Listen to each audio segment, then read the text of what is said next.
Dito na ako sa laot mga kapopre. Nahulog ako ng pundo. Yun o. Nahulog ko na. Ito yung ilaw ko mga kapopre o. Ito.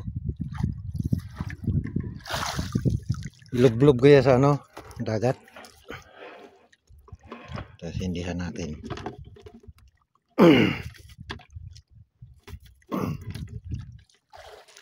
Ano?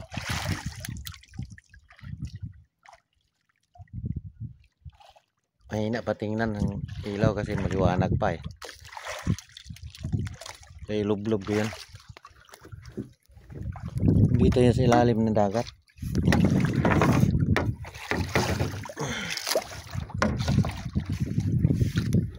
Yeah. Ilalim yan. Tapos mayroon pa akong isa, solar.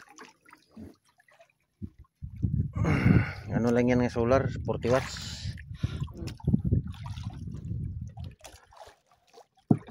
Mamaya ko na hindihan kasi ito patayin ko rin kay maliwanag pa. Maliwanag. Ayan na talaga oh, ang kapal ng ulan mga kapobre. Ayan oh. Maitim na maitim. Sana hindi yan makarating dito, pero doon lang yata yan. Ito yung makaabot sa akin pero medyo manipis lang.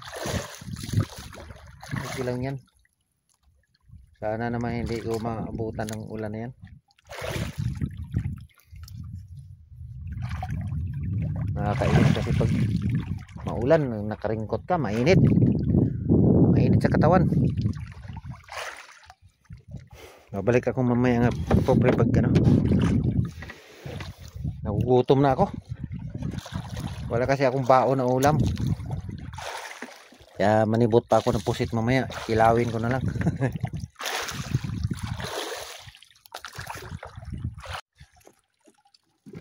Wait na talaga ako mga kapobre. Umaga na. Alas 4 na. Kunting-kunti lang talaga yung nahuli ko. Grabe. Ayan o. Siguro nasa mga 5-6 na kilo lang. Ay. Wala. Talagang naantok na lang ako.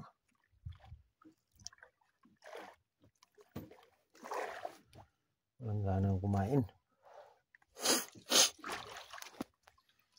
Yung tawa ko naman walang kumain. May kumain kanina, ano naman, pating na maliit. Hindi pa nahuli. Yan din, wala namang kumakain doon. Uwi na ako mga kapobre.